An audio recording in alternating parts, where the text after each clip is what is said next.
2018 সাল থেকে রাজ্যে এখনো পর্যন্ত 20,845 জনের চাকরি হয়েছে। চলতি অর্থবছরে রাজ্যে 3,291 জনকে চাকরি দেওয়া হয়েছে। রাজ্য বিধানসভা অধিবেশনের দ্বিতীয়ার্ধে আজ এই তথ্য দিয়েছেন সমাজ কল্যাণ ও সমাজ শিক্ষামন্ত্রী টিঙ্কু রায়। বিধায়ক সুদীপ রায় বর্মন আনিত দৃষ্টি আকর্ষণীয় নোটিশের জবাব দিতে গিয়ে তিনি এই তথ্য দেন।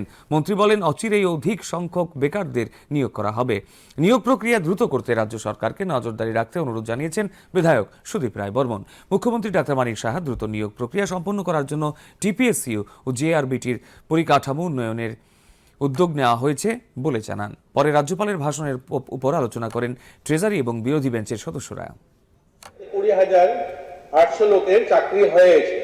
বাকি যে প্রসেস চলছে, যেটা আমি বললাম আপনাকে, এগুলো দেখুন বর্তমান সময় এটা আমার বলতে কোনো দ্বিধা নেই।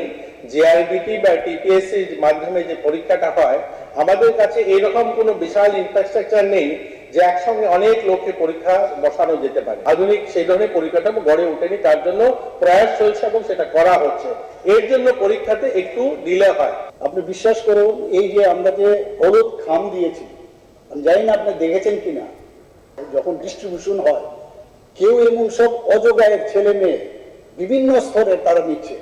তো এতে কিন্তু ওই জায়গায় আমরা এস্টাবলিশ করতে পেরেছি যে যারা এই চাকরিগুলো পাচ্ছে বা অফার বিলি করছি, এরা কিন্তু সারা ত্রিপুরাতে অ্যাক্রস দ্য স্টেট, এবং একমাত্র তাদের নিজেদের চেষ্টার কারণে কিন্তু সেটা পেয়েছে। এরকম না যে পার্টিকুলার আগরতলা ইভেন্ট দেখা গেছে, এটা মানে যে স্কুলের নাম কেউ জানে না, এইসব স্কুল থেকে পাশ করা, এইসব মানে জায়গা থেকে ডিসেন্ট্রালাইজ আছে।